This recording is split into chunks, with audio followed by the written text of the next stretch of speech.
ಓಂ ಶ್ರೀ ಗುರು ಬಸವಲಿಂಗಾಯ ನಮಃ. ಇಲ್ಲಿ ನೆರೆದಿರ್ತಕ್ಕಂಥ ಎಲ್ಲ ಹರ ಗುರು ಚರಣ ಮೂರ್ತಿಗಳ ಪಾದಾರವಿಂದಗಳಿಗೆ ನನ್ನ ಸಹಸ್ರಾಂಗ ನಮಸ್ಕಾರಗಳನ್ನು ಸಲ್ಲಿಸುತ್ತಾ ಎಲ್ಲರಿಗೂ ಸಹ ಅಕ್ಕ ಮಹಾದೇವಿ ಜಯಂತಿಯ ಶುಭಾಶಯಗಳು. ಮೊದಲಿಗೆ ಈಗಾಗಲೇ ಸಹ ದೀಪ ಬೆಳಗಿದೆ. ಸಂತ ಜರಗನಹಳ್ಳಿ ಶಿವಶಂಕರ್ ಅವರು ಒಂದು ಕಡೆ ಹೇಳ್ತಾರೆ, ಕುಂಬಾರರು ಮಾಡಿದ ಹಣತೆಗೆ ಗಾಣಿಗರ ಮನೆಯ ಹೆಣ್ಣೆಯ ಆಕೆ. ಕುಂಬಾರರು ಮಾಡಿದ ಹಣತೆಗೆ ಗಾಣಿಗರ ಮನೆಯ ಹೆಣ್ಣೆಯ ಹಾಕಿ, ಒಕ್ಕಲಿಗರು ಬೆಳೆದ ಹತ್ತಿಯ ಹೊಸೆದು ಬತ್ತಿಯ ಮಾಡಿ. ಒಕ್ಕಲಿಗರು ಬೆಳೆದ ಹತ್ತಿಯ ಹೊಸೆದು ಬತ್ತಿಯ ಮಾಡಿ, ಹಲವು ಜಾತಿಗಳು ಸೇರಿ ಹಚ್ಚಿದ ಬೆಳಗು ಮಹಾ ಬೆಳಗು ನೋಡ ಅಂತಕ್ಕಂಥ ಮಾತನ್ನ ಹೇಳ್ತಾರೆ. ಅಂಥ ಒಂದು ಜ್ಞಾನ ಜ್ಯೋತಿಯನ್ನ ಇಂದು ಹೊಸ ಮಠ ಹಾಕಿದೆ. ಇಂದು ವಿದ್ವಾನ್ ಪೂಜ್ಯ ಶ್ರೀ ಗುರುಶಾಂತ ಮಹಾಸ್ವಾಮಿಗಳವರ ಆಶೀರ್ವಾದದೊಂದಿಗೆ ಶ್ರೀ ಗೌರಿಶಂಕರ ಸ್ವಾಮಿಗಳವರು ಶ್ರೀ ಬೆಟ್ಟದಪುರ ಟಿ ನರಸೀಪುರ ತಾಲೂಕು ಇವರ ನೇತೃತ್ವದಲ್ಲಿ, ಜೊತೆಗೆ ಪೂಜ್ಯ ಶ್ರೀ ಚಿದಾನಂದ ಮಹಾಸ್ವಾಮಿಗಳು ಹೊಸಮಠ ಮೈಸೂರು ಇವರ ದಿವ್ಯ ಸಾನ್ನಿಧ್ಯದಲ್ಲಿ ಲಿಂಗಾಯತ ಹೆಣ್ಣು ಮಕ್ಕಳಿಗೆ ಈಗಾಗಲೇ ಇಷ್ಟಲಿಂಗ ಕರಡಿಗೆ ಹಾಗೂ ಪೂಜೆ ದ್ರವ್ಯಗಳನ್ನು ಕೊಟ್ಟು ಅವರಿಗೆ ಒಂದು ಲಿಂಗ ದೀಕ್ಷೆಯನ್ನ ನೀಡಿರ್ತಕ್ಕಂಥದ್ದು ನಿಜಕ್ಕೂ ಸಹ ತುಂಬ ಪ್ರಸ್ತುತವಾದಂಥದ್ದು. ನನಗಿಲ್ಲಿ ಶ್ರೀ ಸಿದ್ದೇಶ್ವರ ಸ್ವಾಮಿಗಳ ಒಂದು ಮಾತು ಜ್ಞಾಪಕಕ್ಕೆ ಬರುತ್ತೆ. ಅವರೊಂದು ಕಡೆ ಹೇಳ್ತಾರೆ, ವಿದ್ಯೆ ಕಲಿತವ ಭ್ರಷ್ಟನಾಗಬಲ್ಲ, ಸಂಸ್ಕಾರ ಕಲಿತವ ಎಂದು ಭ್ರಷ್ಟನಾಗಲಾರ. ದಯವಿಟ್ಟು ಚಪ್ಪಾಳೆ ಹೊಡೆಯಲು ಸಂಕೋಚ ಯಾಕೆ, ಹೊಡೆಯಿರಿ. ಇವತ್ತು ಈ ಹೊಸ ಮಠ ಈ ಮಕ್ಕಳಿಗೆಲ್ಲ ಕೊಟ್ಟಿರ್ತಕ್ಕಂಥ ಲಿಂಗ ದೀಕ್ಷೆ ನಿಜಕ್ಕೂ ಸಹ ಒಂದು ಸಂಸ್ಕಾರ. ಆ ಸಂಸ್ಕಾರವನ್ನು ಕೊಟ್ಟಿದೆ. ಯಾತಕ್ಕೆ ಅಂದರೆ, ಶರಣ ಪರಂಪರೆಯಲ್ಲಿ ಬಸವಣ್ಣನವರು ವೈದಿಕ ಪರಂಪರೆಗೆ ವಿರುದ್ಧವಾಗಿ, ವೈದಿಕ ಪರಂಪರೆಯ ಒಂದು ವಿರೋಧವಾಗಿ ಅವರು ಮಾಡಿದಂತಹ ಒಂದು ಕೆಲಸ ಇಷ್ಟಲಿಂಗ ಧಾರಣೆ. ಈ ಇಷ್ಟಲಿಂಗ ಅಂತಕ್ಕಂಥದ್ದು ವಿಶ್ವದ ಕುರುಹು. ಇದನ್ನ ಎರಡು ರೀತಿಯಲ್ಲಿ ನಾವು ವರ್ಗೀಕರಿಸಬಹುದು. ಒಂದು ಕಂತೆ, ಇನ್ನೊಂದು ಪಾಣಿಪೀಠ ಅಂತ. ಈ ಲಿಂಗದ ಕಂತೆಯನ್ನ ತಯಾರಿಸಲು ಅಷ್ಟಬಂಧಗಳು ಬೇಕಾಗ್ತವೆ. ಅಂದ್ರೆ ಶಿಲಾರಸ, ಇಂಗಳಿಕ, ರಾಳ, ಅರಗು, ಮಸ್ತಕ, ಚಂದ್ರಸ್ಸು, ಗೇರು, ಅಂಜನ. ನಾನು ಯಾಕೆ ಇದನ್ನ ಹೇಳ್ತಾ ಇದ್ದೀನಿ ಅಂದ್ರೆ, ದಯಮಾಡಿ ಗುರುಗಳಾದಂತಹ ವಿದ್ವಾಂಸರಾದಂತಹ CP ರವರು ಅನ್ಯಥಾ ಭಾವಿಸಬಾರ್ದು. ಇಲ್ಲಿರ್ತಕ್ಕಂಥ ಮಕ್ಕಳು ಲಿಂಗಧಾರಣೆಯನ್ನ ಮಾಡಿಸ್ಕೊಂಡಿದ್ದಾರೆ. ಆ ಇಷ್ಟಲಿಂಗದ ಮಹತ್ವವನ್ನ ಅವರು ಅರಿಯದೇ ಇದ್ರೆ ಖಂಡಿತ ಇವತ್ತಿನ ಕೆಲಸ ಸಾರ್ಥಕ ಆಗಲ್ಲ ಅನ್ನೋ ಭಾವನೆಯಿಂದ ಹೇಳಿದ್ದೀನಿ. ಇಲ್ಲಿರ್ತಕ್ಕಂಥ ಹರಗುರು ಚರಣ ಮೂರ್ತಿಗಳಿಗೆ ಇದ್ರ ಬಗ್ಗೆ ತುಂಬಾ ಚೆನ್ನಾಗಿ ಗೊತ್ತು. ನಾನು ಇಲ್ಲಿರ್ತಕ್ಕಂಥ ಮಕ್ಕಳನ್ನ ಮಾತ್ರ ಉದ್ದೇಶ ಇಟ್ಕೊಂಡು ಇದನ್ನ ವಿವರಿಸ್ತಾ ಇದ್ದೀನಿ. ದಯಮಾಡಿ ಅನ್ಯಥಾ ಭಾವಿಸಬಾರ್ದು. ಈ ಒಂದು 8 ಅಷ್ಟಬಂಧಗಳಿಂದ ತಯಾರು ಮಾಡಿದಂಥ ಇಷ್ಟಲಿಂಗ ಕಪ್ಪು ವರ್ಣದ ಅಂಜನಯುಕ್ತ ಕಂತೆಯಿಂದ ಕೂಡಿದಂಥ ಇಷ್ಟಲಿಂಗವನ್ನ ನಾವು ದಿನ ನೆಟ್ಟಗೆ ದೃಷ್ಟಿಸಿ ನೋಡುವುದರಿಂದ ನಮ್ಮ ಕಣ್ಣಾಲಿಯ ಕಂತಿಯ ಕಪ್ಪಿನೊಳಗೆ ಬೆರೆತು ಏಕಾಗ್ರತೆ ಸಾಧ್ಯ ಆಗುತ್ತೆ. ಇವತ್ತಿನ ವಿದ್ಯಾರ್ಥಿಗಳಲ್ಲಿ ಏಕಾಗ್ರತೆಯ ಕೊರತೆ ಇದೆ. ಅಂತ ಏಕಾಗ್ರತೆಯನ್ನ ಕಲ್ಪಿಸಿಕೊಡ್ತಕ್ಕಂಥದ್ದು ಈ ಇಷ್ಟಲಿಂಗ. ಜೊತೆಗೆ ನಾನಾ ಬಗೆಯ ರೋಗಗಳನ್ನ ದೂರ ಮಾಡುತ್ತೆ. ಇನ್ನೂ ಬಹಳ ಸಂತೋಷದ ವಿಷಯ ಅಂದ್ರೆ ನಮ್ಮ ವೃದ್ಧಾಪ್ಯವನ್ನ ಮುಂದಕ್ಕೆ ಹಾಕುತ್ತೆ ಅಂತಕ್ಕಂಥದ್ದು. ಹಾಗಾಗಿ ಆಶ್ಚರ್ಯ ಆಗ್ಬೋದು. ನಿಮಗೆ ಗೊತ್ತಿದೆ, ನಮಗೆ ನಿದರ್ಶನವಾಗಿ ನಮ್ಮ ತುಮಕೂರು ಸಿದ್ಧಗಂಗಾ ಡಾಕ್ಟರ್ ಶಿವಕುಮಾರ ಸ್ವಾಮಿಗಳೇ ನಮಗೆ ಜೀವಂತ ನಿದರ್ಶನ. 111 ವರ್ಷಗಳ ಕಾಲ ಅವರ ಕಟ್ಟಕಡೆಯ ದಿನಗಳವರೆಗೂ ಸಹ ಅವರು ಇಷ್ಟಲಿಂಗ ಪೂಜೆಯನ್ನ ಅಷ್ಟೇ ಒಂದು ಭಕ್ತಿ ನಿಷ್ಠೆಯಿಂದ ಮಾಡಿಕೊಂಡು ಕಾಯಕ ದಾಸೋಹವನ್ನ ಮಾಡಿಕೊಂಡು ಒಂದು ಸಾಮಾಜಿಕವಾದಂಥ ಕ್ರಾಂತಿಯನ್ನೇ ಮಾಡಿದ್ರು. ಅವರೇ ನಮಗೆ ನಿದರ್ಶನ. ಹಾಗಾಗಿ ಅವರು 111 ವರ್ಷ ಸಾರ್ಥಕವಾದಂತಹ ಒಂದು ಬದುಕನ್ನ ನಮಗೆ ಬದುಕಿ ತೋರಿಸಿ ಕೊಟ್ಟಿದ್ದಾರೆ ಅಂದರೆ ಖಂಡಿತ ಇಷ್ಟಲಿಂಗದ ಮಹತ್ವ ಏನು ಅಂತ ದಯಮಾಡಿರ್ತಕ್ಕಂಥ ಮಕ್ಕಳು ಅರ್ಥ ಮಾಡ್ಕೋಬೇಕಾಗತ್ತೆ. ಈ ವಿಭೂತಿ ಅಂತಕ್ಕಂಥದ್ದು ಸಹ ಅಷ್ಟೇ, ಇದು ಒಂದು ಶುದ್ಧ ಗೋಮಯದಿಂದ ಇದನ್ನ ಸಿದ್ಧಪಡಿಸಿದ್ದಾಗಿರುತ್ತೆ. ಸದ್ಯೋಜಾತ, ವಾಮದೇವ, ಅಘೋರ, ತತ್ಪುರುಷ, ಈಶಾನ ಅಂತಕ್ಕಂಥ ಒಂದು ಐದು ಗೋಮಯಗಳಿಂದ 5 ಗೋಮಯ ಅಂದ್ರೆ ಸಗಣಿಯಿಂದ ಸಿದ್ಧವಾಗ್ತಕ್ಕಂಥ ಈ ವಿಭೂತಿ ಭಸ್ಮ, ಇದಕ್ಕೆ ನಾನಾ ಹೆಸರುಗಳಿವೆ. ಕ್ಷಾರ ಅಂತ ಹೆಸರಿದೆ, ರಕ್ಷ ಅಂತ ಹೆಸರಿದೆ, ವಸಿತ ಅಂತ ಕರೀತಾರೆ. ಈ ನಾನಾ ಹೆಸರುಗಳಲ್ಲಿರ್ತಕ್ಕಂಥ ಈ ವಿಭೂತಿಯನ್ನು ಧರಿಸೋದ್ರಿಂದ ನಮಗೆ ಮಾನಸಿಕ ಶಾಂತಿ, ಮಾನಸಿಕವಾದಂಥ ಏಕಾಗ್ರತೆ ಬರುತ್ತೆ ಅಂತ. ನಾನು ಯಾಕೆ ಇದನ್ನ ಉಲ್ಲೇಖ ಮಾಡಿದೆ ಅಂತಂದ್ರೆ, ಇವತ್ತು ಅಕ್ಕ ಮಹಾದೇವಿಯ ಜಯಂತಿ. ಅಕ್ಕ ಆದಿ ಕವಯತ್ರಿ, ಕನ್ನಡದ ಮೊದಲ ಕವಯತ್ರಿ. ಅವಳ ಬದುಕು ಭಕ್ತಿ ಮತ್ತು ಬರಹ, ವೈಚಾರಿಕತೆ, ಪ್ರತಿಭಟನೆ, ಬಂಡಾಯ ಹೀಗೆ ನಾನಾ ರೂಪಗಳಲ್ಲಿ ಅಕ್ಕ ನಮಗೆ ತುಂಬಾ ಪ್ರಸ್ತುತ ಆಗ್ತಾಳೆ. ಮತ್ತೆ ಈ ಸಂದರ್ಭದಲ್ಲಿ ನನಗೆ ಇನ್ನೊಂದು ಬಹಳ ಮುಖ್ಯವಾಗಿ ಕಾಣುತ್ತೆ. ಬುದ್ಧ, ಬಸವ ಮತ್ತು ಅಕ್ಕ ಈ 3 ಜನ ಎಂದೆಂದೂ ಪ್ರಸ್ತುತ. ಯಾಕೆ ಅಂದ್ರೆ ಸಿದ್ಧಾರ್ಥನಾಗಿದ್ದವನು ಬುದ್ಧನಾದ, ಬಸವನಾಗಿದ್ದವನು ಬಸವಣ್ಣನಾದ, ಮಹಾದೇವಿ ಅಕ್ಕನಾದಳು. ಅಂದ್ರೆ ಬುದ್ಧ ಜಗತ್ತಿನ ಮೊದಲ ಶಿಕ್ಷಕ, ಸಂಶೋಧಕ, ಮನುಷ್ಯನ ಮೂಲಭೂತ ಸಮಸ್ಯೆಗಳಿಗೆ ಉತ್ತರವನ್ನ ಹುಡುಕಿ ಹೊರಟ ಸತ್ಯ ಶೋಧಕ. ನಾವು ಇವತ್ತು PhD ಮಾಡಿದೀವಿ ಅಂತ ಡಾಕ್ಟರೇಟ್ ಹಾಕೋತೀವಿ.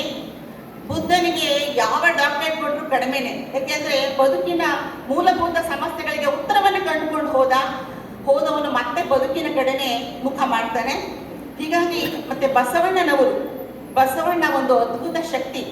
ಬಸವಣ್ಣನವರು 12ನೇ ಶತಮಾನದಲ್ಲಿ ಮಾಡಿದಂಥ ಕ್ರಾಂತಿ, ಎಂಥ ಕ್ರಾಂತಿ ಅದು ಭಾಷಾ ಕ್ರಾಂತಿ, ಜಾತೀಯತೆಯನ್ನ ನಿರ್ಮೂಲನ ಮಾಡ್ತಕ್ಕಂಥ ಕ್ರಾಂತಿ, ಮೂಢನಂಬಿಕೆಗಳ ನಿರ್ಮೂಲನ ಮಾಡ್ತಕ್ಕಂಥ ಕ್ರಾಂತಿ, ಸ್ತ್ರೀ ಸ್ವಾತಂತ್ರ್ಯ, ವ್ಯಕ್ತಿ ಸ್ವಾತಂತ್ರ್ಯ, ಸಮಶಾಸ್ತ್ರ ಸಮಾಜ, ಹೀಗೆ 1, 2.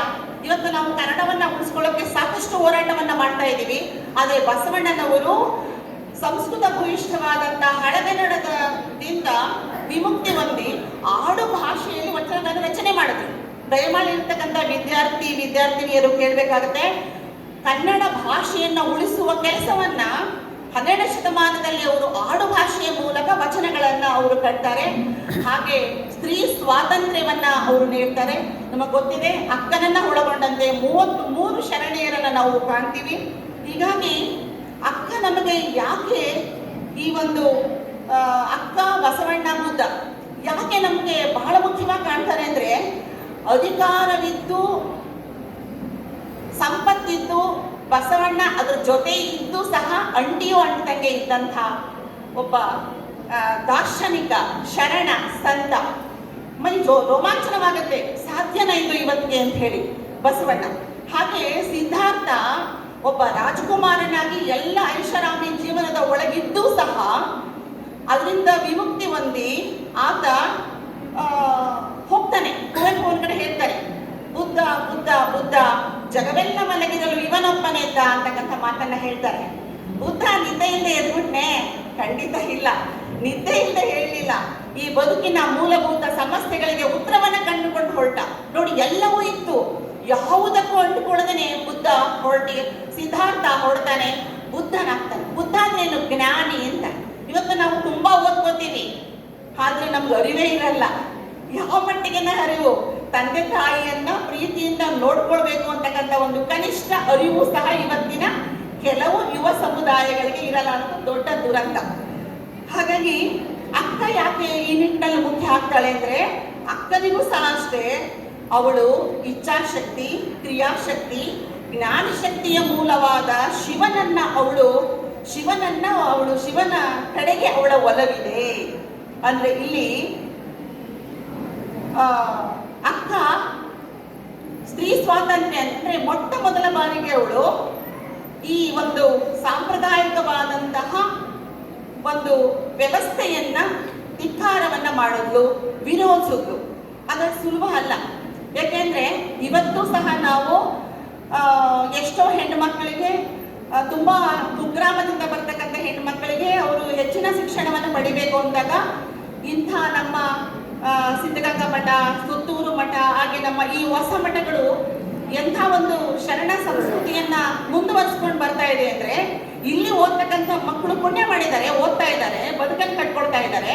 ಆದ್ರೆ ಎಷ್ಟೋ ಮಕ್ಕಳಿಗೆ ಅವರು ಹೆಚ್ಚಿನ ಓದಬೇಕು ಅಂದ್ರೆ ಅವರು ಹಳ್ಳಿಯಿಂದ ಮಕ್ಕಳನ್ನ ಕಳಿಸೋದೇ ಇಲ್ಲ.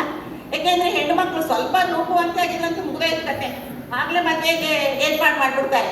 ಅಂಥ ಸಂದರ್ಭ ಇವತ್ತು. ಆಮೇಲೆ ಇವತ್ತು ಸಹ ಹಳ್ಳಿಗಳಲ್ಲಿ ಬಾಲ್ಯ ವಿವಾಹ ಇದೆ. ಹಾಗಾಗಿ ಬಾಲ್ಯ ವಿವಾಹವನ್ನ ತಡೆಗಟ್ಟಕ್ಕೆ ನಾವು ಸಾಧ್ಯ ಆಗ್ತಾನೆ ಇಲ್ಲ. ಯಾಕೆ ಅಕ್ಕ ಜಗತ್ತಿನ ಯಾವ ಮೂಲೆಯಲ್ಲೂ ಸಹ ನಾವು ಅಕ್ಕನಂತಹ ಬಹು ವಿಸ್ಮಯಕಾರಿ ಮಹಿಳೆಯನ್ನ ಕಾಣಕ್ ಸಾಧ್ಯ ಇಲ್ಲ. ಇವತ್ತು ಇಟ್ಟಿರ್ತಕ್ಕಂತಹ ಒಂದು ವಿಷಯ ಅಕ್ಕನ ಜಾಗತಿಕ ವಿಚಾರಗಳು ಅಂತಕ್ಕಂಥದ್ದು. ಹೌದು, ಇದು ಜಗತ್ತಿನ ಒಂದು ವಿಸ್ಮಯ, ಅದ್ರಲ್ಲಿ ಅನುಮಾನ ಇಲ್ಲ. ಯಾಕೆ ಅಂದ್ರೆ ಅಕ್ಕ ನನಗೆ ಕೇವಲ ಮಹಿಳೆಯಾಗಿ ಕಾಣಲ್ಲ. ಜಗತ್ತಿನ ಅರ್ಧದಷ್ಟಿರ್ತಕ್ಕಂಥ ಮಹಿಳೆಯರ ಸಮೂಹದಲ್ಲಿ ಅಕ್ಕ ಉಕ್ಕಿನ ಮಹಿಳೆ. ನಿಮಗೆ ಗೊತ್ತಿದೆ, ಲೋಹದಲ್ಲಿ ಅನೇಕ ಬಗೆಯ ಲೋಹಗಳಿವೆ. ಕಬ್ಬಿಣ, ತಾಮ್ರ, ಚಿನ್ನ, ಬೆಳ್ಳಿ, ಬಂಗಾರ ಎಲ್ಲವೂ ಸಹ ಮಣಿಯುತ್ತವೆ, ಬಾಗುತ್ತವೆ, ತುಕ್ಕು ಹಿಡಿಯುತ್ತವೆ, ಕರಗುತ್ತವೆ, ಬಣ್ಣ ಬದಲಾಯಿಸುತ್ತವೆ. ತಮ್ಮ ಸ್ವಭಾವವನ್ನ ಅವು ಸಂದರ್ಭಾನುಸಾರ ಕಳ್ಕೊಳ್ತವೆ. ಆದರೆ ಉಪ್ಪು ಹಾಗಲ್ಲ. ಅದು ತುಂಬಾ ವಿಶಿಷ್ಟವಾದಂತಹ ಲೋಹ. ಅದರ ಗಟ್ಟಿತನಕ್ಕೆ ಸಾಟಿಯಾದ ಇನ್ನೊಂದು ಲೋಹ ಇಲ್ಲ. ಅದಕ್ಕೆ ಮಣಿದು ಗೊತ್ತಿಲ್ಲ, ಮಣಿಸಿ ಗೊತ್ತು. ನಾನು ಯಾಕೆ ಮಾತನ್ನ ಹೇಳ್ತಾ ಇದ್ದೀನಿ ಅಂದ್ರೆ, ಅಕ್ಕ ಇನ್ನೂ 20 ವರ್ಷ ತುಂಬದೇ ಇರ್ತಕ್ಕಂತಹ, ಒಂದು 15, 16, 17 ವರ್ಷ ಇರ್ತಕ್ಕಂತಹ ತುಂಬು ಹಳೆಯದ ಒಬ್ಬ ಹೆಣ್ಣುಮಗಳು. ಅಂತ ತುಂಬು ಯೌವನದ ಆ ಹೆಣ್ಣು ಮಗಳು ಕೌಶಿಕನನ್ನ ಮಣಿಸ್ತಾಳೆ ಅಂದ್ರೆ, ಕೌಶಿಕನನ್ನ ಮಣಿಯುವಂತೆ ಮಾಡ್ತಾಳೆ ಅಂದ್ರೆ ಅದು ಸಾಧಾರಣವಾದಂತ ವಿಷಯ ಅಲ್ಲ. ರಾಜಪ್ರಭುತ್ವದ ವಿರುದ್ಧ ಅವಳು ದನಿ ಎತ್ತಾಳೆ ಅಂದ್ರೆ ಅದು ನಿಜಕ್ಕೂ ಇವತ್ತಿಗೂ ಬಹಳ ರೋಮಾಂಚನಕಾರಿ ಅನ್ಸುತ್ತೆ. ಯಾಕೆಂದ್ರೆ ಇವತ್ತು ಸಹ ಎಷ್ಟೋ ಹೆಣ್ಮಕ್ಳು ತಮ್ಮ ಮನೆಯೊಳಗಿರ್ತಕ್ಕಂಥ ಗಂಡನ ವಿರುದ್ಧವಾಗಿ ಗಂಡನ ಎದುರೇ ಮಾತಾಡಕ್ಕೆ ಹೆದರ್ಕೊಳ್ತಕ್ಕಂತಹ ಅಮಾಯಕ ಹೆಣ್ಮಕ್ಳು ಕೆಲವರು ಇದ್ದಾರೆ.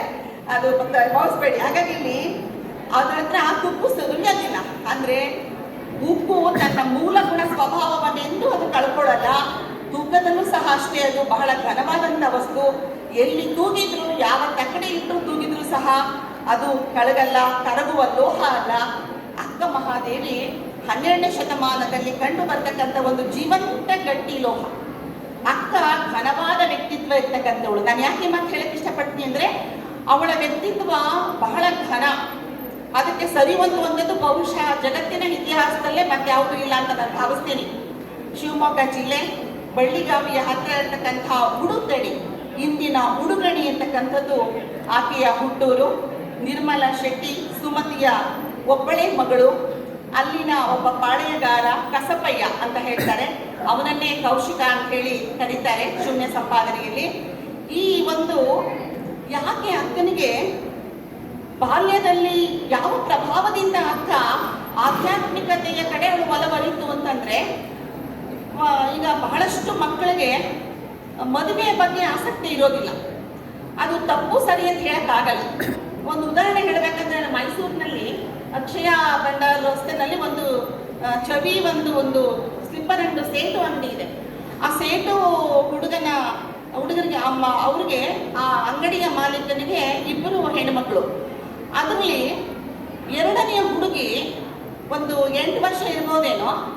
ಆ ಹುಡುಗಿ ಇವಾಗಲೇ ಸಹ ಈ ಲೌಕಿಕದ ಯಾವ ವ್ಯಾಮೋಹಗಳನ್ನು ಇಟ್ಕೊಳ್ಳೋದೇನೆ ಒಂದು ರೀತಿ ಆಧ್ಯಾತ್ಮದ ಕಡೆ ಅಂದ್ರೆ ಜೈನರವರು ಜೈನ ಧರ್ಮದ ಕಡೆ ಒಲಿದ್ದಾರೆ.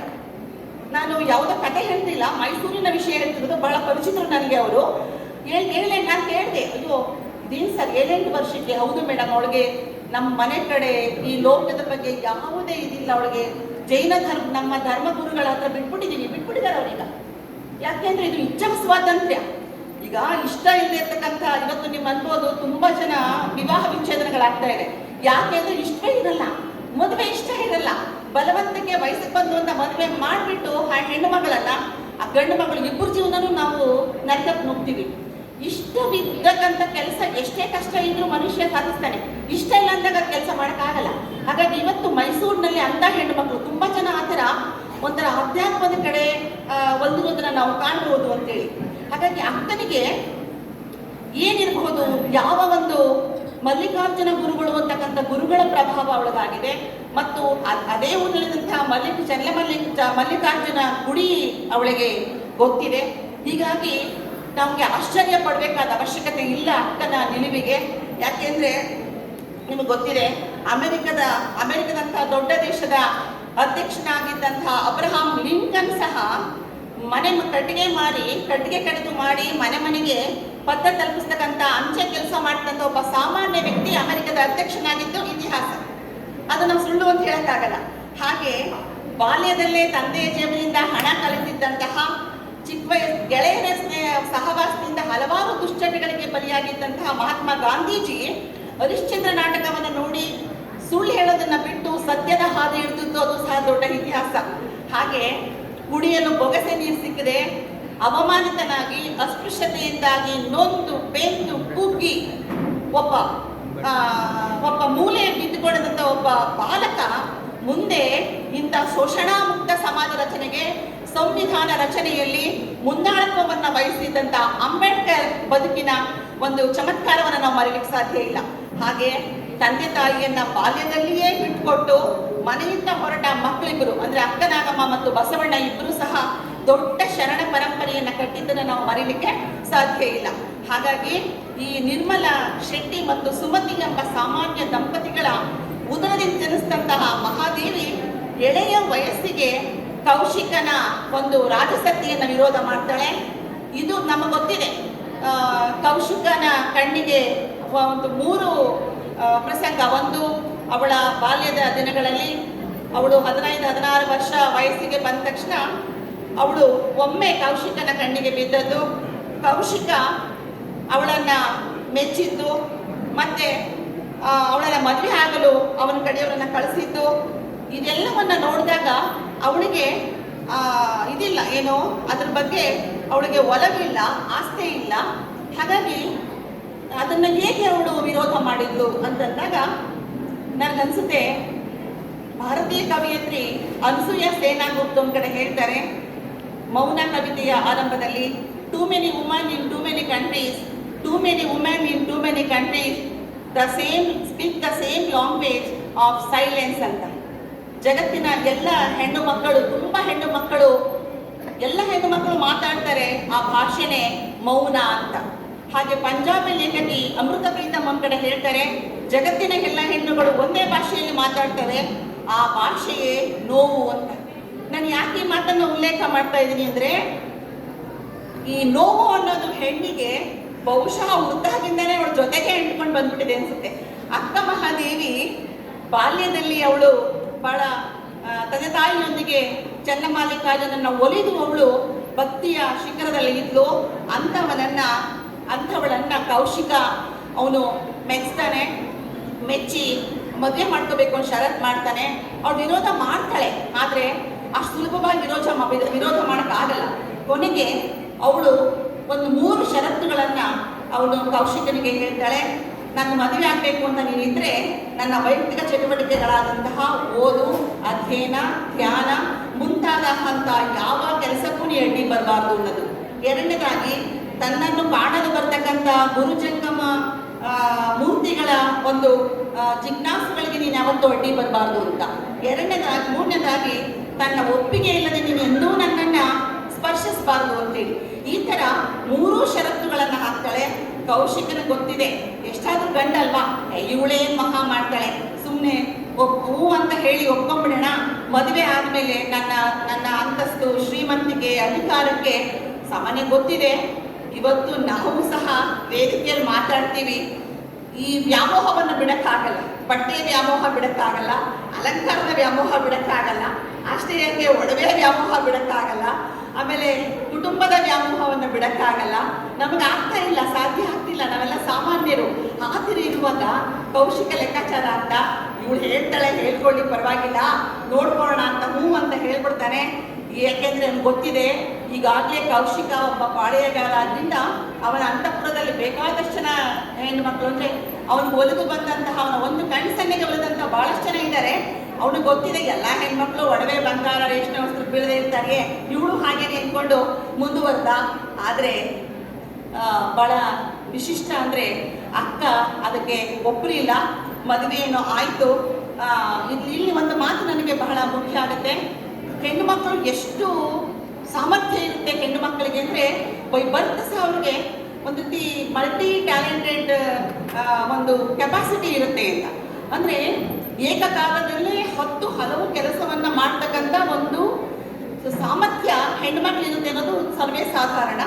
ಮತ್ತು ನಿಮ್ಗೆ ಗೊತ್ತಿದೆ, ಭೂಕಂಪ ಪೀಡಿತ ಪ್ರದೇಶಗಳಲ್ಲಿ ಮತ್ತೆ ಬಾಂಬ್ ಸ್ಫೋಟಿಸಿದಂಥ ಪ್ರದೇಶಗಳಲ್ಲಿ ಹುಟ್ಟತಕ್ಕಂಥ ಮಕ್ಕಳಲ್ಲಿ ಹೆಚ್ಚು ಹೆಣ್ಣು ಭ್ರೂಣಗಳು ಸಮರ್ಥವಾಗಿ ಹುಟ್ಟೋ ಹಾಗೆ ಗಂಡು ಭ್ರೂಣಗಳು ಹುಟ್ಟಲ್ವಂತೆ. ಇದು ವೈಜ್ಞಾನಿಕವಾದಂಥ ಸತ್ಯ. ಅಂದರೆ ಹುಟ್ಟುವಾಗಲೇ ಇಷ್ಟು ಒಂದು ಸಾಮರ್ಥ್ಯ ಇರ್ತಕ್ಕಂಥ, ಮಾನಸಿಕವಾದ ಸಾಮರ್ಥ್ಯ ಇರ್ತಕ್ಕಂಥ ಈ ಹೆಣ್ಣು ಯಾಕೆ ಬೆಳೀತಾ ಬೆಳೀತಾ ಕೆಲವು ಹೆಣ್ಣು ಮಕ್ಕಳು ಇವತ್ತು ಗೊತ್ತಿದೆ, ಒಂದು SSLC ಎಕ್ಸಾಮ್ ಬಂದು ಕಡಿಮೆ ನಂಬರ್ ಬಂದು ಸೂಸೈಡ್ ಮಾಡ್ಕೊತಾರೆ. ಗಂಡ ಸ್ವಲ್ಪ ಮಾತಾಡ್ದ ನೇಣಾಕೊಂಡ್ಬಿಡೋದು, ಇಲ್ಲ ಮನೆ ಬಿಟ್ಟು ಹೊಡೋಗ್ಬಿಡೋದು. ಸಣ್ಣ ಸಣ್ಣ ವಿಷಯಗಳಿಗೆ ಕೆಲವು ಹೆಣ್ಣು ಮಕ್ಕಳು ಅಮೂಲ್ಯವಾದಂತಹ ಜೀವನ. ಅಂದರೆ ಬಸವಣ್ಣ ಪುರಂದರದಾಸ ಹೇಳ್ತಾರೆ, ಮಾನವ ಜನ್ಮ ದೊಡ್ಡದು, ಇದು ಹಾಳು ಮಾಡಿಕೊಳ್ಳಬೇಡಿರ ಹುಚ್ಚಪ್ಪಗಳಿರ ಅಂತ. ಇಷ್ಟು ಶ್ರೇಷ್ಠವಾದಂತಹ ಒಂದು ಜನ್ಮವನ್ನ ಸಾರ್ಥಕ ಮಾಡ್ಕೊಳ್ಳೋದು ಬಿಟ್ಬಿಟ್ಟು ಸಣ್ಣ ಸಣ್ಣ ವಿಷಯಗಳಿಗೆ ಏನೇನೋ ಮಾಡ್ಕೋತಾರೆ. ಹಾಗಾಗಿ ಅಕ್ಕ ನಮಗೆ ಇದಕ್ಕೆ ಬಹಳ ನಿದರ್ಶನವಾಗಿ ಕಾಣ್ತಾಳೆ. ಹೀಗಾಗಿ ಇದಕ್ಕೆ ಇನ್ನೂ ಒಂದು ಉದಾಹರಣೆ ಕೊಡಬೇಕಂದ್ರೆ, ಇವತ್ತಿನ ಮಣಿಪುರದಲ್ಲಿ ಐರೋಮ್ ಶರ್ಮಾ ಎಂಬ ಒಬ್ಬ ಹೆಣ್ಣು ಮಕ್ಕಳಿದ್ದಾಳೆ. ಮಣಿಪುರದಲ್ಲಿ ದೆಹಲಿ ವಿಶ್ವವಿದ್ಯಾಲಯದಲ್ಲಿ ಫೆಲೋಶಿಪ್ ಮತ್ತು ಖ್ಯಾತ ಸ್ತ್ರೀವಾದಿ ಚಿಂತಕಿಯಾದಂಥ ದೀಪ್ತಿ ಪ್ರಿಯಾ ಮೆಹ್ರಾ ಅಂತ. ದಲಿತ ಹೆಣ್ಣು ಮಕ್ಕಳು ಇಲ್ಲಿ ವಿದ್ಯಾರ್ಥಿಗಳು ಗುರುತು ಹಾಕಬೇಕು. ದೀಪ್ತಿ ಪ್ರಿಯಾ ಮೆಹ್ರಾ ಅಂತ ಆ ಲೇಖಕಿ ಐರೋಮ್ ಶರ್ಮಿಳಾ ಅಂತಕ್ಕಂಥ ಒಬ್ಬ ಹೆಣ್ಣು ಮಗಳ ಬಗ್ಗೆ ಒಂದು ಪುಸ್ತಕ ಬರೆದಿದ್ದಾಳೆ. ಯಾಕೆ ಅಂದರೆ ಹೆಸರೇನಪ್ಪ ಅಂದರೆ burning pride Irom Sharmila and struggle for peace in Manipur ಅಂತ. Burning pride Irom Sharmila and struggle for peace in Manipur ಅಂತಕ್ಕಂಥ ಒಂದು ಪುಸ್ತಕವನ್ನು ಅವರು ಬರೆದಿದ್ದಾರೆ. ಏನು ಈ ಪುಸ್ತಕದಲ್ಲಿ ಏನು ಅಂದರೆ, 35 ವರ್ಷಗಳಿಂದ ಈ ಐರೋಮ್ ಶರ್ಮಿಳಾ ಅಂತಕ್ಕಂಥ ಒಬ್ಬ ಮಹಿಳೆ ಅಮಾಯಕ ಹೆಣ್ಣು ಮಕ್ಕಳ ಮೇಲೆ ಆಗ್ತಕ್ಕಂತಹ ಸಶಸ್ತ್ರ ಪಡೆಗಳ ಒಂದು ದೌರ್ಜನ್ಯವನ್ನ, ಮತ್ತೆ ಅಲ್ಲಿರ್ತಕ್ಕಂತಹ ಒಂದು ಭಯೋತ್ಪಾದಕರಿಂದ ಆಗ್ತಕ್ಕಂಥ ತೊಂದರೆಯನ್ನ ಅವಳೊಬ್ಬಳೇ ಏಕಾಂಗಿಯಾಗಿ ವಿರೋಧ ಮಾಡ್ತಾ ಬರ್ತಾ ಇದ್ದಾಳೆ ಐರೋಮ್ ಶರ್ಮಿಳಾ. ನಮ್ಗೆ ಎಷ್ಟೋ ವಿಷಯಗಳು ಗೊತ್ತೇ ಇರಲ್ಲ. ಮಣಿಪುರ ಸರ್ಕಾರ ಅವಳನ್ನ ಸಾಕಷ್ಟು ಸರಿ ಬಂಧಿಸಿದೆ, ಶಿಕ್ಷೆ ಕೊಟ್ಟಿದೆ, ಜೈಲಿಗೆ ಹಾಕಿದೆ, ಎಲ್ಲ ಮಾಡಿದೆ.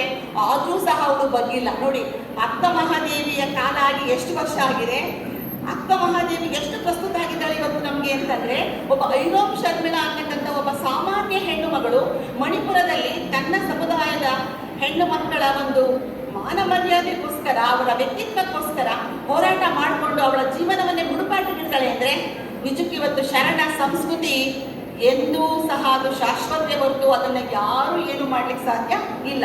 ಹೀಗಾಗಿ ಇವಳು ಸಾಕಷ್ಟು ಸತಿ ಹೋರಾಟ ಮಾಡಿದಾಳೆ. ಸಾಕಷ್ಟು ಸತಿ ಮಹಿಳೆಯರು ಅಲ್ಲಿ ತುಂಬ ಸರ್ಕಾರಕ್ಕೆ ಅವಳು ಅಂಕಿಅಂಶಗಳನ್ನೇ ಕೊಟ್ಟಿದ್ದಾಳಂತೆ. ಆದರೆ ಯಾವ ಸರ್ಕಾರವೂ ಗೊತ್ತಲ್ಲ, ಎಲ್ಲ ಸಶಸ್ತ್ರ ಮೀಸಲು ಪಡೆಯ ಭಯೋತ್ಪಾದಕರ ಪರವಾಗಿರೋದ್ರಿಂದಾಗಿ ಏನಾಗಿದೆ ಅದನ್ನು ಯಾರೂ ಗಮನಿಸ್ತಾ ಇಲ್ಲ. ಸುಮಾರು 35 ವರ್ಷಗಳಿಂದ ಅವಳು ಹೋರಾಟವನ್ನ ಮಾಡ್ಕೊಂಡು ಬರ್ತಿರೋದಕ್ಕೆ ಇತಿಹಾಸ ಅಂತ. ಯಾಕೆ ಅಂದ್ರೆ ಅಕ್ಕ ಹೀಗೆಲ್ಲ ಪ್ರಭಾವವನ್ನು ಬೀರಿದ್ದಾಳೆ ಅಂತ ಹೇಳೋದಕ್ಕೆ ನಾನು ಈ ಮಾತನ್ನ ಹೇಳ್ತಾ ಇದ್ದೀನಿ. ಮತ್ತೆ ಅಕ್ಕನದು 2 ಥರದ ಹೋರಾಟ, ಒಂದು ಆಂತರಿಕ ಹೋರಾಟ, ಇನ್ನೊಂದು ಬಹಿರಂಗವಾದಂಥ ಹೋರಾಟ. ಏನ್ ಹಾಗಂದ್ರೆ ಅಂದ್ರೆ, ಆಂತರಿಕವಾಗಿ ಅವಳು ಚೆನ್ನಮಲ್ಲಿಕಾರ್ಜುನ್ಗೆ ಹೊಂದಿದ್ದಾಳೆ, ಅದು ಅವಳಿಗೆ ಗೊತ್ತು, ಅವಳ ಅಂತರಂಗಕ್ಕೆ ಗೊತ್ತು. ಆದರೆ ಸಮಾಜಕ್ಕೆ ಅದನ್ನ ಸಾಬೀತುಪಡಿಸಕ್ಕೆ ಸಾಧ್ಯ ಇಲ್ಲ. ಇನ್ನೊಂದು ಬಹಿರಂಗ ಹೋರಾಟ. ಏನ್ ಬಹಿರಂಗ ಹೋರಾಟ ಅಂದ್ರೆ, ಕೌಶಿಕ ಇದ್ದಾನೆ, ಮದುವೆ ಆಗಿದೆ, ಆದ್ರೆ ಅವಳು ಸಹನೆಯಿಂದ ಇರ್ತಾ ಇಲ್ಲ, ಇವಳಿಗೆ ವಿರೋಧ ಮಾಡ್ತಾ ಇದ್ದಾನೆ, ಇವಳ ಆಧ್ಯಾತ್ಮಿಕ ಕೆಲಸಕ್ಕೆ ತೊಂದರೆ ಕೊಡ್ತಾ ಇದ್ದಾನೆ. ಹೀಗಾಗಿ ಬಹಳ ಹೋರಾಟ ಮಾಡಬೇಕಾಗಿದೆ. ಕೊನೆಗೂ ಸಹ ಅವನು ಏನ್ ಮಾಡಿದ್ಲು, ಸಾಧನೆ ಬಹಳ ಮುಖ್ಯ ಅಂತ ಹೇಳಿ ಯಾವ ಬೆತ್ತಲೆಯ ಮೂಲಕ ಈ ಪುರುಷ ಸಮಾಜ ಹೆಣ್ಣನ್ನ ಭಯಬೀಳಿಸ್ತಾ ಇತ್ತು, ಅಂತ ಬೆತ್ತಲೆಯ ಮೂಲಕವೇ ಇಡೀ ಪುರುಷ ಸಮಾಜ ಅಂದ್ರೆ ಕೌಶಿಕ ಅಂತಕ್ಕಂಥ ರಾಜಸತ್ತೆಯ ಒಂದು ಇದಕ್ಕೆ ಅವಳು ಏನ್ ಮಾಡಲು ಪ್ರತಿಭಟನೆಯನ್ನ ತೋರ್ತಾಳೆ. ನಿಮ್ಗೆ ಗೊತ್ತಿದೆ, ವಿವೇಕಾನಂದರು ಒಂದು ಕಡೆ ಒಂದು ಮಾತು ಹೇಳ್ತಾರೆ, ಸಾಧನೆ ಇಲ್ಲದೆ ಸತ್ರೆ ಸಾವಿಗೆ ಅವಮಾನ, ಸಾಧನೆ ಇಲ್ಲದೆ ಸತ್ರೆ ಸಾವಿಗೆ ಅವಮಾನ, ಆದರ್ಶ ಇಲ್ಲದೆ ಸತ್ರೆ ಬದುಕಿಗೆ ಅವಮಾನ. ಬದುಕಿನಲ್ಲಿ ಆದರ್ಶ ಬೇಕು ಅಂತಕ್ಕಂಥದ್ದು. ಇದೇ ಅತ್ರ ಹೇಳ್ತಾಳೆ, ಬಾಯಾರ್ತು ಅಂತ ಬಚ್ಚಲು ನೀರು ಕುಡಿಯಕ್ಕಾಗತ್ತಾ, ಬಾಯಾರ್ತು ಅಂತ ಬಚ್ಚಲು ನೀರು ಕುಡಿಯಕ್ಕಾಗತ್ತಾ, ಆವ ವಿದ್ಯೆ ಕಲಿತಳೇನು ಸಾವ ವಿದ್ಯೆ ಬೆನ್ನ ಬಿಡೋದು ಅಂತಕ್ಕಂಥ ಮಾತನ್ನು ಸಹ ಅವಳು ಹೇಳ್ತಾಳೆ. ಅಂದ್ರೆ ಬದುಕಿನ ವಾಸ್ತವತೆಯನ್ನು ಅವಳು ಎಷ್ಟು ಅದ್ಭುತವಾಗಿ ಕಟ್ಕೊಡ್ತಾಳೆ. ಕೌಶಿಕ ಕೊನೆಗೂ ಕಾಮಂತನಾದ, ಅವಳ ಸೆರಗನ್ನ ಹಿಡಿದು ಎಳೆದಿರ್ಬೇಕು. ಆಗ ಅವಳಿಗೊಂದು ವಚನ ಬರೀತಾಳೆ, ಎಮ್ಮೆಗೊಂದು ಚಿಂತೆ, ಸಮಗಾರಕ್ಕೊಂದು ಚಿಂತೆ, ಧರ್ಮಿಗೊಂದು ಚಿಂತೆ, ಕರ್ಮಿಗೊಂದು ಚಿಂತೆ, ಎನಗೆ ಎನ್ನ ಚಿಂತೆ, ತನಗೆ ತನ್ನ ಕಾಮದ ಚಿಂತೆ. ಬಲ್ಲೆ ಹೋಗು ಸೆರಗ ಬಿಡು ಮಹಿಳೆ, ಸೆರಗ ಬಿಡು ಮರುಳೆ, ಕ್ಷಮಿಸಿ, ಎನಗೆ ಚನ್ನ ಮಲ್ಲಿಕಾರ್ಜುನ ದೇವರು ಒಲಿವರೋ ಒಲಿಯರೋ ಎಂಬುವ ಚಿಂತೆ. ಎಮ್ಮೆಗೊಂದು ಚಿಂತೆ, ಸಮಗಾರಕ್ಕೊಂದು ಚಿಂತೆ. ಇಲ್ಲಿ ಒಬ್ಬೊಬ್ಬರಿಗೆ ಒಂದೊಂದು ಚಿಂತೆ. ನಿನಗೆ ಬರೀ ಕಾಮ ನೋಡಿ, ಕೌಶಿಕ ಕಾಮವನ್ನು ಗೆಲ್ಲಕ್ಕಾಗಲಿಲ್ಲ. ಆದ್ರೆ ಅಕ್ಕ ಮದುವೆಯಾಗಿಯೂ ಸಹ ಅವಳು ಕಾಮವನ್ನ ಗೆದ್ದವಳು. ಎಷ್ಟು ಒಂದು ಸಾರ್ಥಕವಾದ ಮಾತು ಅಂದ್ರೆ, ಇವತ್ತು ಏನ್ ನಮ್ಮ ಸಮಾಜದಲ್ಲಿ ತುಂಬಾ ಹೆಣ್ಮಕ್ಳ ಮೇಲೆ, ಅಪ್ರಾಪ್ತ ವಯಸ್ಸಿನ ಹೆಣ್ಮಕ್ಳ ಮೇಲೆಲ್ಲ ಅತ್ಯಾಚಾರ ಆಗ್ತಿದೆ, ಕೊಲೆ ಆಗ್ತಿದೆ, ಇನ್ನೆಲ್ಲ ಆಗ್ತಿದೆ ಅಂದ್ರೆ ಕಾಮವನ್ನ ನಿಗ್ರಹಿಸಲಾರದೆ ಇರ್ತಕ್ಕಂಥ ಕೆಲ ಪುರುಷರಿಂದ ಅಥವಾ ಕೆಲವು ಗಂಡು ಮಕ್ಕಳಿಂದ ಆ ಕೆಲಸಗಳಾಗ್ತಿದೆ ಅಂತ ಹೇಳಿ ಅಂತಹ ಕಾಮವನ್ನ ಅವಳು ನಿಗ್ರಹಿಸ್ತಾಳೆ. ಅದಕ್ಕೆ ಪಲ್ಲೆ ಹೋಗೋ ಸೆರಗ ಬಿಡು ಮರುಳೆ, ಮೂರ್ಖ ಹುಚ್ಚ ಬಿಡು ಸೆರಗ ಅಂದು ಅದು ಸೆರಗಿಡು ಹೇಳ್ದಿಲ್ಲ ಅವನು. ಕೊನೆಗೆ ಅವಳು ಆಗ್ಲೂ ಕೌಶಿಕ ಅವಳ ಮಾತನ್ನ ಬಿಡ್ಲಿಲ್ಲ. ಹಿಡಿಯದಿರು ಹಿಡಿಯದಿರು ಬಿಡು ಬಿಡು ಕೈಯ ಸೆರಗ. ಅವನು ರಾಜ ಬೇರೆ ಹೇಳ್ಬೇಕೆ, ಸೆರಗಿಡಿದು ಹೇಳ್ತಿದ್ದಾನೆ, ಹಿಡಿಯದಿರು ಹಿಡಿಯದಿರು ಬಿಡು ಬಿಡು ಕೈಯ ಸೆರಗ. ಭಾಷೆಯ ಬರೆದು ಕೊಟ್ಟು ಸತ್ಯಕ್ಕೆ ತಪ್ಪಿದರೆ ಅಘೋರ ನರಕವೆಂದರಿಯಯ್ಯ. ಭಾಷೆಯ ಬರೆದು ಕೊಟ್ಟು ಸತ್ಯಕ್ಕೆ ತಪ್ಪಿದರೆ ಅಘೋರ ನರಕವೆಂದರಿಯಯ್ಯ. ಚೆನ್ನ ಮಲ್ಲಿಕಾರ್ಜುನ ಕೈ ಹಿಡಿದ ಸತಿಯ ಮುಟ್ಟಿದರೆ ಕೆಡುವೆ ಕಾಣ ಮರುಳೆ. ಬಿಡು, ಭಾಷೆ ಗೊತ್ತಿಲ್ಲ, ಇಂದಿನ ಸರಿ ಇಲ್ಲ ಅಂತ ಹೇಳಿ ಅವಳೇನ್ ಮಾಡ್ತಾಳೆ ಅಂದ್ರೆ, ಹೆಣ್ತನವನ್ನ ಕಾಯ್ತಕ್ಕಂತಹ ಈ ಸೀರೆ ಮತ್ತು ಕುಪ್ಪಸಗಳ ತಾನೇ, ಇವುಗಳ ಮೂಲಕ ತಾನೇ ಪುರುಷ ಇದು ಮಾಡೋದು ಅಂತ ಹೇಳಿ ಅವಳು ದಿಗಂಬರಿಯಾಗಿ ಸೀರೆ ಸೆರೆಗೆ ಎಳೆದ ಅವಮಾನ ಮಾಡಿದ್ರೆ ನಾನು ಒಲಿತಾಳೆ ಅಂತ ಅವನಿಗೆ ದಿಗ್ಭ್ರಾಂತನಾಗ್ತಾನೆ. ಯಾವ ಗಂಡಸು ಯಾವ ಹೆಣ್ಣನ್ನ ಪಡಿಬೇಕು ಅಂತ ಇಚ್ಛೆಯಿಂದ ಅವನು ಇದು ಮಾಡಿದ್ನೋ, ಆದ್ರೆ ಅವಳೇನ್ ಮಾಡ್ತಾಳೆ, ಅವನು ಏನು ತನ್ನ ವಸ್ತ್ರವನ್ನ ಅವಳು ತೆಗೆದು ಬಿಸಾಕದ್ದು, ಕೂದಲನ್ನ ತನ್ನ ದೇಹಕ್ಕೆ ಹೊಚ್ಕೊಂಡು ಅವಳಂತಳೆ, ಅಮೇಧದ ಮಡಿಕೆ, ಮೂತ್ರದ ಕುಡಿಕೆ, ಎಲುಬಿನ ತಡಿಕೆ, ತೀವಿನ ಹಡಿಕೆ, ಸುಡಲು ಈ ದೇಹ. ಅವಳಿಗೆ ತನಗೆ ತೆಗೆದಾಗತ್ತೆ, ದೇಹದ ಅಂಗನ ತೊಳಿತಾಳೆ. ದೇಹದ ಅಂಗನ ತೊರೆದಂತಹ ಅಕ್ಕ ಇತಿಹಾಸದಲ್ಲಿ ಈ ರೀತಿ ದಿಗಂಬರೆಯಾಗಿ ಮೊಟ್ಟ ಮೊದಲು ಅವಳು ಏನು ಒಂದು ಎಲ್ಲ ವಚನಕಾರರಿಂದ ಬಹಳ ಮುಖ್ಯವಾಗಿ ಕರೆದಾಗಿ ನಾನು ಒಂದು ಮಾತನ್ನ ಹೇಳ್ಬಿಡ್ತೀನಿ. ಸಮಯ ಆಗಿದೆ ಅಂತ ಹೇಳ್ತಿದ್ದಾರೆ. ಯಾಕೆ ಅಂದ್ರೆ ಇಲ್ಲಿ ಅವಳು ಕಲ್ಯಾಣಕ್ಕೆ ಬರ್ತಾಳೆ. ಕಲ್ಯಾಣಕ್ಕೆ ಬಂದಾಗ ಅಲ್ಲಮ್ಮನ ಎದುರು ಆಗ್ತಕ್ಕಂಥ ಒಂದು ಮಾತನ್ನ ಹೇಳದೇ ಇದ್ರೆ ನಾವು ಅಕ್ಕನ ಬಗ್ಗೆ ಮಾತಾಡೋದ್ರಲ್ಲಿ ಅರ್ಥ ಇಲ್ಲ ಅನ್ಕೋತೀನಿ. ಅಲ್ಲಮ್ಮನ ಹತ್ರ ಅವಳು ಬರ್ತಾಳೆ. ಅಲ್ಲಮ್ಮನ ಬರುವಾಗ ಕಿನ್ನರಿ ಬೊಮ್ಮಯ್ಯ ತುಂಬಾ ಲೈಂಗಿಕ ಕಿರುಕುಳವನ್ನ ಕೊಡ್ತಾನೆ. ಅದೆಲ್ಲವನ್ನ ಸಹಿಸಿ ಅವಳು, ಆಮೇಲೆ ಇನ್ನೊಂದು ಗಮನಿಸ್ಬೇಕು ನಾವು, ಕಲ್ಯಾಣದಿಂದ ಅವಳು ಇದು ಉಡುತಡಿಯಿಂದ ಕಲ್ಯಾಣಕ್ಕೆ ಬರ್ತಕ್ಕಂಥ ಪ್ರಯಾಣದ ಒಂದು ಇದು ಅವಳು ಎಷ್ಟು ಕಷ್ಟಪಟ್ಟಿರ್ಬೋದು, ಏನೆಲ್ಲ ಪಟ್ಟಿರ್ಬೋದು. ಇದೆಲ್ಲ ನಾವು ಎಲ್ಲಿ ಗಮನಿಸ್ಬೇಕಾಗತ್ತೆ ಅಂದ್ರೆ, ನಮ್ಮ ಇವತ್ತಿನ ಹೆಣ್ಣು ಮಕ್ಕಳು ಸಣ್ಣ ಪುಟ್ಟ ಕಷ್ಟಕ್ಕೆ ಕಷ್ಟ ಅಂತ ಏನೇನೋ ಪಡ್ತಾಡ್ತಾರೆ, ಮಾಡಬೇಕಾದ ಸಾಧನೆ ಮಾಡಲ್ಲ. ಖಂಡಿತ ಯಾವುದೂ ಕಷ್ಟ ಅಲ್ಲ ಅಂತ ನಿಮಗೆ ಗೊತ್ತಿದೆ. ಮೊನ್ನೆ ಅನನ್ಯ ಅಂತ ಇರ್ತಕ್ಕಂಥ ನಮ್ಮ GS ಶಿವರುದ್ರಪ್ಪನವರು ರಾಷ್ಟ್ರಕವಿಗಳ ಮೊಮ್ಮಗಳು ಸಮುದ್ರವನ್ನ, ಪೆಸಿಫಿಕ್ ಸಾಗರವನ್ನ ಮೊಟ್ಟ ಮೊದಲು ದಾಟಂತ ಒಬ್ಬ ಮಹಿಳೆ, 34 ವರ್ಷದ ಒಬ್ಬ. ಬಹಳ ಆಶ್ಚರ್ಯ ಅಂತ ಅನ್ಸ್ಬೋದು. ಪಂಪ ಒಂದ್ ಕಡೆ ಹೇಳ್ತಾನೆ, ಪಂಪನ ಭರತ ಸಮುದ್ರವನ್ನ ಯಥಚಿತ್ ಕಾಲುವೆ ಅಂತ ಅನ್ಕೋತಾನೆ, ಇದು ಕಾಲುವೆ ಸಮಾನ ಒಂದು ಹೆಜ್ಜೆ ಅಂತ ಅನ್ಕೋತಾರೆ.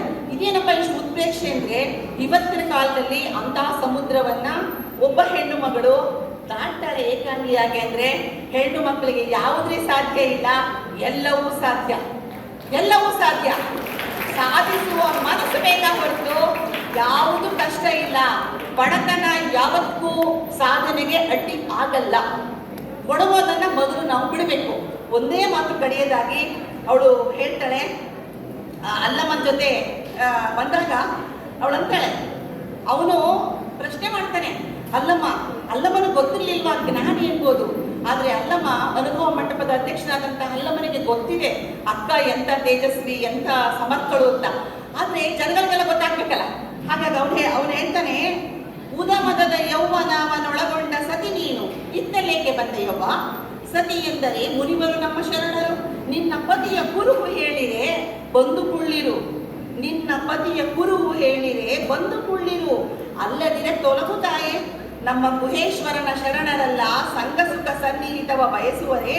ನಿನ್ನ ಪತಿ ಯಾರೆಂಬುದು ಹೇಳ ಎಲೆ ಅವ್ವ ಅಂತ ಹೇಳ್ತಾಳೆ. ಅದಕ್ಕೆ ಚನ್ನಮಲ್ಲಿಕಾರ್ಜುನ ನನಗೆ ಗಂಡ ಅಂತ ಹೇಳಿದಾಗ ಅದನ್ನು ಯಾರು ಅಂತಾರೆ ಅಂತಂದಾಗ ಅವನಂತಾನೆ ಅವನು ಮತ್ತೆ ನಿನಗೆ ಈ ದೇಹದ ಹಂತು ತೊಗೊಂಡಿದೀಯ ಅಂತ ಹೇಳ್ತೀಯ, ಆದ್ರೆ ಕೂದಲಿಂದ ನಿನ್ನ ದೇಹವನ್ನು ಮುಚ್ಕೊಂಡಿದೀಯಲ್ಲ, ನಿನಗೂ ದೇಹದ ವ್ಯಾಮೋಹ ಹೋಗಿಲ್ಲ ಅಲ್ವಾ ಅಂತ ಅವ್ರು ಹೇಳ್ತಾನೆ. ಅದಕ್ಕೆ ಅವಳಂತರ ಅಲ್ಲಮ್ಮ ಹೇಳ್ತಾನೆ, ದೇವನುಲಿದ ನೀನೊಲಿದೆ ಎಂಬುದು ಅದಾವುದು ಅಕ್ಕ. ಭಾವ ಶುದ್ಧವಾದಲ್ಲಿ ಸೀರೆಯ ನಳಿದು ಕೂದಲ ಮನಸಲೇತಕ್ಕೆ. ಭಾವ ಶುದ್ಧವಾದಲ್ಲಿ ಸೀರೆಯ ನಳಿದು ಕೂದಲ ಮನಸಲೇತಕ್ಕೆ. ಇದು ಅಂತರಂಗದ ನಾಚಿಕೆ, ಬಹಿರಂಗದಲ್ಲಿ ತೋರಿದ್ದು ಅದು ಗುಹೇಶ್ವರ ಲಿಂಗಕ್ಕೆ ಒಲವರಲ್ಲವೋ ಅಂತ ಕಟಿಕೆ ಆಗ್ತಾನೆ. ಆಗ ಅವಳು ಹೇಳ್ತಕ್ಕಂಥ ಮಾತು, ಅಲ್ಲಮ್ಮನಂತಹ ಜ್ಞಾನಿ ಸಹ ಅಕ್ಕನ ಪಾದಗಳಿಗೆ ನಮೋ ನಮೋ ಅಂತ ಹೇಳ್ತಾನೆ. ಏನಂತಾನೆ ಅವಳಂತಾಳೆ, ಫಲ ಒಳಗೆ ಪಕ್ವವಾಗಿ ಅಲ್ಲದೆ ಹೊರಗಣ ಸಿಪ್ಪೆ ಒಪ್ಪಗೆಡದು. ಕಾಮನ ಮುದ್ರೆಯ ಕಂಡು ನಿಮಗೆ ನೋವಾದೀತೆಂದು, ಕಾಮನ ಮುದ್ರೆಯ ಕಂಡು ನಿಮಗೆ ನೋವಾದೀತೆಂದು ಆ ಭಾವದಿಂದ ಮುಚ್ಚಿದೆ. ಇದಕ್ಕೆ ನೋವೇಕೆ ಕಾಡದಿರಣ್ಣ. ಚನ್ನಮಲ್ಲಿಕಾರ್ಜುನ ದೇವನ ಒಲಿದವಳ. ಎಂಥ ಮಾತು. ನಾನು ಈ ಕೂದಲನ್ನ ಈ ದೇಹಕ್ಕೆ ಒದ್ಕೊಂಡಿರೋದು ನನಗೆ ದೇಹದ ಮೇಲಿನ ವ್ಯಾಮೋಹದಿಂದ ಅಲ್ಲ. ನಾನು ಎಲ್ಲ ವ್ಯಾಮೋಹವನ್ನು ಬಿಟ್ಟಿದ್ದೀನಿ. ಆದರೆ ನಿಮ್ಮಂತ ಈ ಪುರುಷ ಸಮಾಜದ ಕಣ್ಣುಗಳಿಗೆ, ಪುರುಷ ಸಮಾಜ ಈ ಹರೆಯದ ಯೌವನದ ಈ ಹೆಣ್ಣು ಮಗಳ ದೇಹ ಸೌಂದರ್ಯವನ್ನು ನೋಡಿ ನಿಮಗೆ ನಿಮ್ಮ ಕಣ್ಣುಗಳು ನೋವಾಗ್ಬಹುದು, ನೀವು ದುರ್ಬಲರಾಗ್ಬೋದು, ನೀವು ಇಂದ್ರಿಯಗಳ ನಿಯಂತ್ರಣ ತಪ್ಪಬಹುದು. ನಿಮಗೋಸ್ಕರ ನಾನು ಮುಚ್ಕೊಂಡಿರೋದು ಕೂದಲನ್ನ ಅಂತಾಳೆ. ಎಂಥ ಮಾತದು ಅಂದ್ರೆ ಅಷ್ಟು ಒಂದು ಇದನ್ನ ಅವಳು ಮಾಡ್ತಾಳೆ. ಹಾಗೆ ಮುಂದೆ ಬಂದ್ರೆ ಅವಳು ಅಕ್ಕ ಭಾರತದ ಇತಿಹಾಸದಲ್ಲಿ ಮಾತ್ರ ಅಲ್ಲ, ಇಡೀ ಜಗತ್ತಿನ ಇತಿಹಾಸದಲ್ಲೇ ಈ ತರ ಒಂದು ಪರೀಕ್ಷೆಗೂ ಗುರಿಯಾಗಿ ಅವಳು ಅಲ್ಲಮ್ಮನಿಂದ ತೊಲಗು ತಾಯಿ ಅಂತ ಅಲ್ಲಮ್ಮ ಕಡೆಯದಾಗಿ ಹೇಳ್ತಾನೆ, ನಮೋ ನಮೋ ಅಕ್ಕ, ಅಕ್ಕನ ಪಾದಗಳಿಗೆ ನಮೋ ನಮೋ. ಒಂದು ಅಲ್ಲಮ್ಮ ಒಂದು ಮೇರು ಶಿಖರ ಆಧ್ಯಾತ್ಮದ ನೋಡಿ.